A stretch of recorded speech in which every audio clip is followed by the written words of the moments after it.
l'équilibre thermique du produit pour que cette perturbation soit captée par l'image thermique.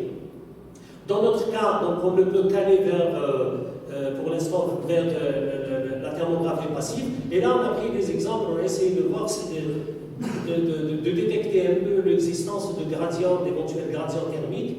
Donc, on a pris des images de défaut. Cette première image, ce sont des marques de rouleau qui sont entourées en rouge dans l'image convertie au niveau de gris. Ce qu'on peut constater au niveau des histogrammes, c'est que l'image visible présente un histogramme étalé, alors que l'image thermique, qui représente un peu la température à laquelle sont portés les différents pixels, il est étroit, il est pratiquement complètement à droite. L'image 3D montre plus clairement que le niveau des pixels, il a tendance à donner une image plate. Donc, pratiquement l'inexistence ou l'existence d'un gradient faible. Et ça, le gradient, il est important pour la détection de la variation au niveau de l'image. Pareil, ici, en variant aussi la température, on a fait de l'acquisition de ces images. C'est une image à défaut qui présente des pots de calamine, c'est-à-dire de l'oxyde qui n'est pas bien décapé, qui est déposé sur la pente. Et on a la même chose, une représentation par histogramme, avec la représentation 3D, on voit bien que pour les images thermiques, l'image a tendance à être plate et on a pratiquement l'absence de gradient. Donc, comme constatation, c'est celle que je viens de dire. La représentation 3D, donc l'image thermique, démontre qu'il n'y a pas de différence significative de l'intensité. Dans la zone du défaut, les pixels sont portés approximativement à la même température. Comme conclusion et perspective, l'objectif était d'analyser l'applicabilité. Et donc, comme conclusion, on peut dire que les premiers résultats montrent qu'a priori, il serait difficile d'employer en ligne la thermographie passive pour répondre aux besoins de supervision du produit. L'état d'équilibre thermique de l'échantillon ne démontre pas de gradient de température indispensable à la détection. Une option donc reste valable pour l'emploi de la thermographie active en offline ou sur un procédé relativement lent. Et donc, pour davantage d'investigation, on doit créer une base de données d'images. Ce travail a été fait pratiquement au début de l'année 2020, donc on n'a pas pu se déplacer au niveau du complexe pour faire de l'acquisition d'autres démos avec la caméra infrarouge. Le troisième travail qui a été fait, c'est la combinaison de descripteurs d'images pour l'identification de défauts, c'est-à-dire qu'on continue à rechercher d'autres combinaisons de méthodes, parce que c'est ce qui se fait au niveau dans ce domaine. On a tendance à combiner des méthodes pour essayer d'avoir plus de meilleurs résultats. Et donc, il s'agit ici de combiner des méthodes connues pour la création de nouveaux descripteurs et l'application à la détection des images, mais des images à spectre visible. Donc, les outils employés, donc on s'est intéressé aux enquêtes de Gabor. C'est une technique qui est connue pour être efficace dans la représentation des changements brusques dans l'image. Et la représentation de l'image, donc c'est une convolution des filtres de Gabor dans la fonction, elle est donnée dans le slide suivant. Donc la convolution de l'image avec ces filtres, et il y a bien sûr le développement des filtres de Gabor. Le deuxième outil, c'est la quantification de phase locale, qui est un opérateur connu pour être robuste à l'effet du flou de l'image. Voire plus performant que LPP dans la classification, c'est cité dans un travail cité en référence ici. Donc cet opérateur consiste à quantifier l'image locale de la transformée de Fourier. En fait, cette méthode admet que pour une image acquise qui peut éventuellement avoir du flou, en réalité, on admet qu'elle est la convolution, que c'est le résultat de la convolution d'une image originale avec une fonction qu'on appelle fonction d'étalement du point. Donc d'autres définitions disent que définissent cette fonction comme étant la fonction de transfert temporel de tout système optique. Et donc, dans la transformée de Fourier de cette convolution, donc c'est le produit des deux.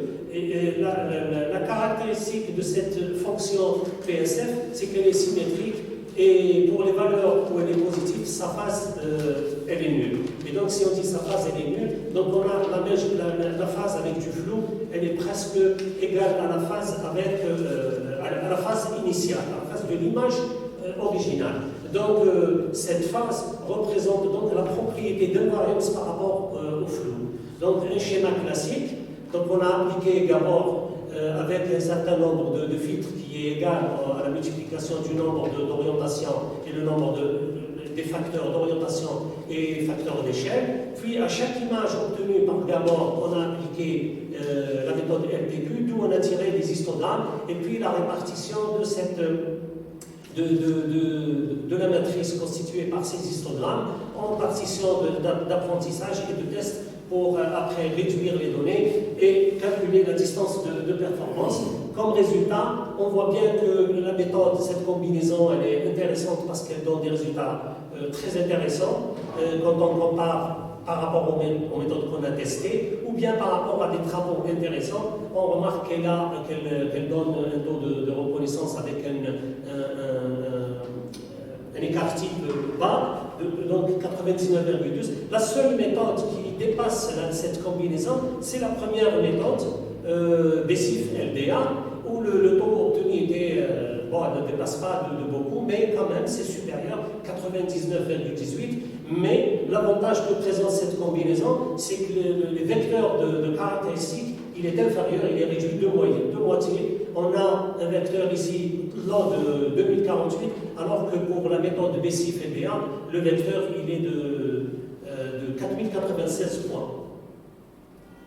Comme conclusion de ce travail, on a donc les défauts, les deux méthodes combinées tiennent compte non seulement des caractéristiques des défauts, mais aussi des éventuelles imperfections. La combinaison de ces deux méthodes, l'une pour détecter les changements brusques de l'image et l'autre dédiée au flou de l'image, on a obtenu un taux de classification conséquent avec un écart type bas et un vecteur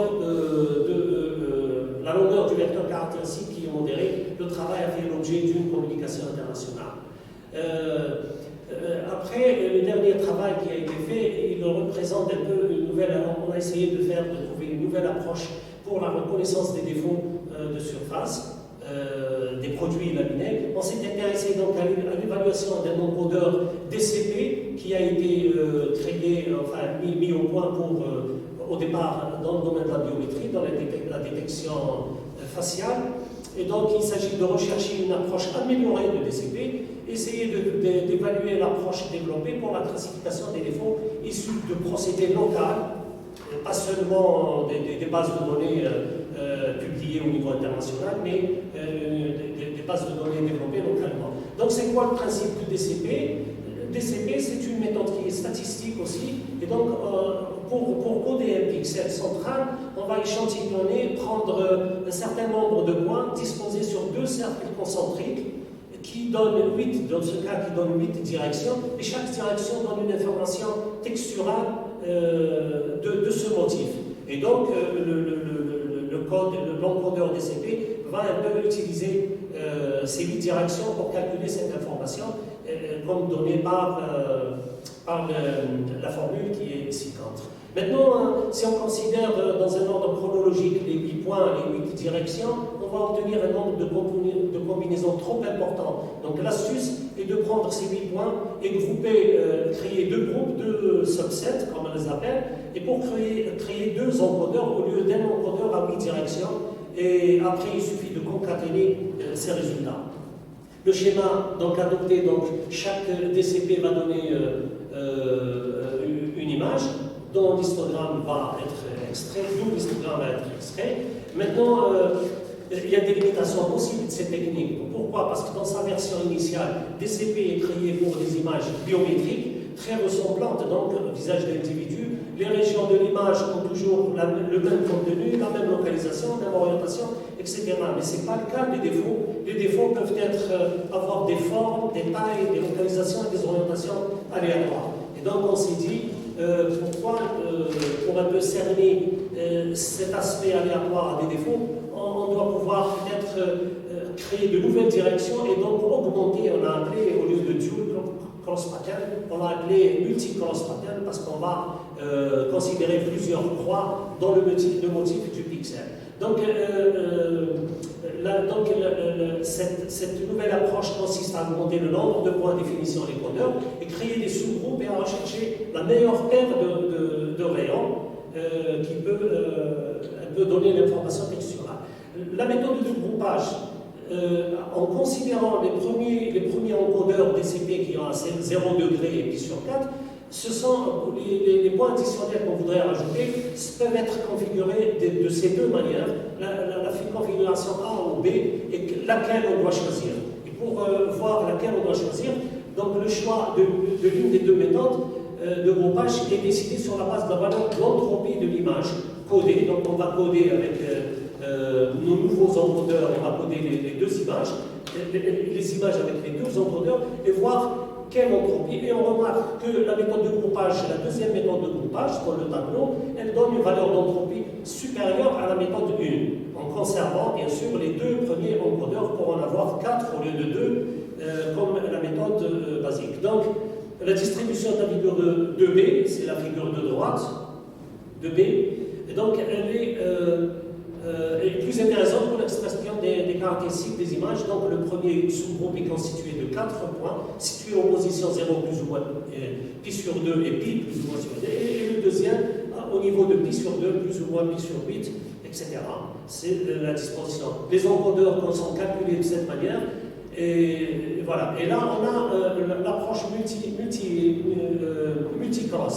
Maintenant, on s'est dit, on va aller encore plus loin, ne pas faire que du multicross, on va faire du multicross multi-échelle.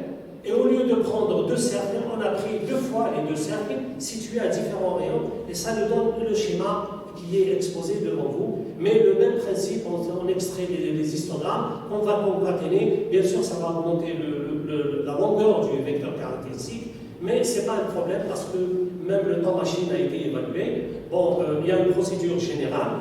Ce qui est important de citer ici, c'est les étapes sont, au dernier, les étapes ci-dessus sont répétées pour toutes les paires de rayons, ou bien les combinaisons de paires dans le cas de l'approche multi-échelle, pour retenir des taux moyens les plus élevés avec leur valeur de rayons correspondant. Et donc, on a appliqué ça en premier à la base de données de l'université chinoise, que vous connaissez déjà, qui présente des criques, c'est-à-dire des fissures, des oxydes, des inclusions, etc. Et donc, on a obtenu des résultats très très intéressants. Toutes les combinaisons de DCP ici, donc basique, puis multicroix, puis multi-échelle avec basique, puis multi-échelle, multicroix, et on a obtenu le meilleur résultat avec la proposition la plus complète vers laquelle on est allé, ou bien qu'on avait choisi. Et donc, comparé à d'autres méthodes qu'on avait testées, la méthode est toujours supérieure, toujours le taux le plus élevé avec l'écart-type le plus bas. Et donc, l'efficacité, pour ce qui est d'efficacité, si on voit dans ces tableaux, l'efficacité de l'approche qu'on propose, l'approche complexe qu'on propose, MS-MCP, a un taux le plus élevé avec des écarts-types les plus bas, comme vous pouvez le constater, 99-71, et une taille moyenne du vecteur caractéristique. Néanmoins, ce qu'on avait constaté à ce moment, c'est qu'avec DCP basique, on a déjà 99-42. Seulement DCP. Donc, quel est l'apport des méthodes qu'on propose, multicross, multi-échelle, etc. Si on va améliorer le résultat que de quelques centièmes, au lieu de 99-42, on va aller vers 99-71. La problématique vient de la base de données des Chinois, parce que seulement avec DCP basique, on réalise déjà un taux conséquent. Donc l'apport de la méthode qu'on avait proposée n'est pas vraiment apparent. Donc c'est pourquoi on avait créé une nouvelle base de données propre au site industriel local, ici à Annaba, qui a été créée au même nombre et au même nombre de défauts et au même nombre de variantes de défauts que la base de données des Chinois pour un peu avoir un terrain de comparaison. Mais les défauts ne sont pas complètement les mêmes que pour la base de données des Chinois. On a bien sûr la calamine qui est présente toujours, les fissures, les criques à feu. On on pourrait expliquer, si nécessaire, c'est quoi ces défauts, les pailles, les marques de cylindres, les trous, etc. C'est la base de données qu'on a créée. Et donc, les résultats ici, on voit c'est une base de données qu'on avait créée la plus contraignante possible pour mettre à l'épreuve la méthode proposée. Et on voit qu'avec notre méthode, on obtient 95,13%, avec un écart type de 0,88. Et vous pouvez remarquer qu'avec DCP initial, on ne peut obtenir que 90%. Donc sur notre base de données, bien sûr, toutes les combinaisons de DCP ont été évaluées. Et on a remarqué donc la différence que vous voyez en rouge, ce qu'on avait obtenu avec les Chinois 99,42 qui est en rouge. Sur notre base de données, on obtient à peine 90%, mais l'approche qu'on propose obtient à peu près plus de 95%, donc l'amélioration elle est de 5%. Et donc la méthode qu'on propose elle est aussi efficace même avec une taille de partition d'apprentissage la plus réduite. Elle reste avec des erreurs minimes par rapport aux autres méthodes.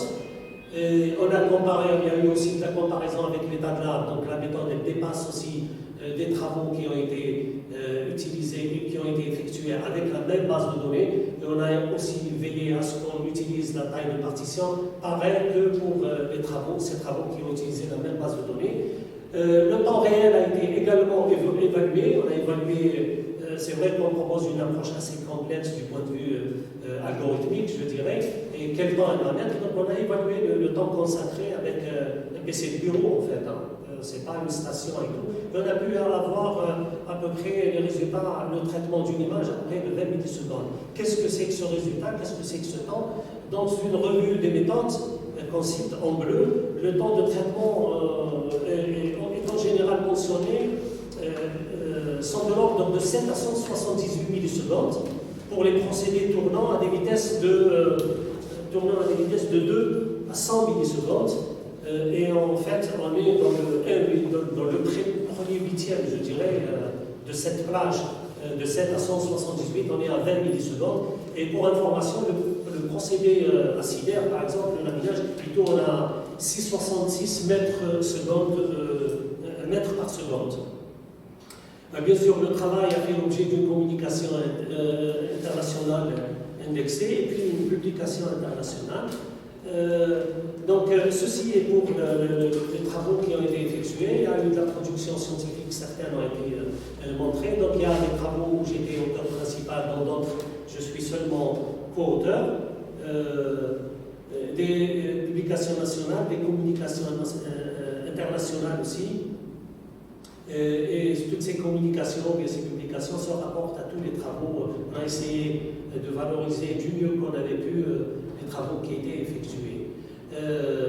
Maintenant, au niveau des centres de recherche, ce n'est pas le cas de l'université. L'université, il y a la pédagogie et l'enseignement, et il y a le domaine de la recherche. Au niveau des centres de recherche, quand c'est de la recherche permanente, on nous demande de faire parmi les charges statutaires autre chose que la recherche. Donc il y a l'expertise, la formation, du mieux qu'on peut. Et ça, c'est une reconnaissance qui m'a été attribuée par le bureau belge d'évaluation des laboratoires dans le cadre de la mise en place d'un système de management de nos laboratoires d'essai dans le cadre de leur accréditation. Donc c'était un projet qui a duré 8 mois et le résultat a été obtenu et que les laboratoires étaient accrédités, mais ce n'est pas quelque chose de management, il y a l'aspect technique, la séquence qualité, des choses comme ça, l'évaluation des incertitudes. Il ne s'agit pas de... Parce que cette accréditation des laboratoires, le laboratoire doit faire du travail juste, il doit être compétent, et il doit en plus apporter la preuve qu'il est compétent, et de manière concrète, avec des statistiques et tout, pas de manière statistique. Toujours dans le domaine de l'expertise, donc j'ai eu à démultiplier ces connaissances acquises avec les experts belges pour accompagner les laboratoires de Fertial pour leur accréditation. On avait fait Fertial Anam et Fertial RGE sur un projet de 8 mois et ils ont abouti à leur accréditation. Et puis en 2019, j'avais eu à auditer ces laboratoires de Fertial. J'ai été sollicité avec un collègue pour aller auditer le laboratoire d'analyse agronomique. Donc on évalue tout ce qui est méthode. Pour ce qui est de la formation avec Fertial, on a aussi dispensé des formations sur la métrologie, sur l'évaluation des incertitudes, et puis d'autres travaux aussi, pour ne citer que cela, avec CIDER. On avait aussi fait des cycles de formation sur la métrologie, l'instrumentation, la régulation, le soudage à l'arc électrique, la partie électrique, on avait aussi dispensé des formations dans ce cadre. Et donc pour ce qui est des conclusions et des perspectives, donc les années que j'ai passées à travailler dans la direction, initialement dans la direction de la recherche appliquée de CIDER, puis dans l'unité de recherche appliquée en sidérurgie et métallurgie rattachée au CRTI, Centre de recherche et technologie industrielle, sous tutelle du ministère de l'Enseignement supérieur.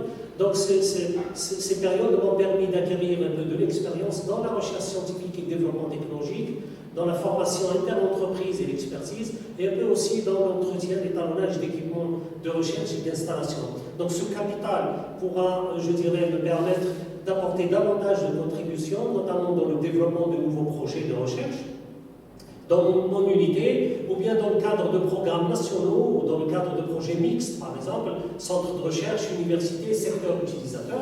Et puis il y a aussi l'aspect formation et encadrement. J'espère que je n'ai pas été trop long. Je vous remercie pour votre attention.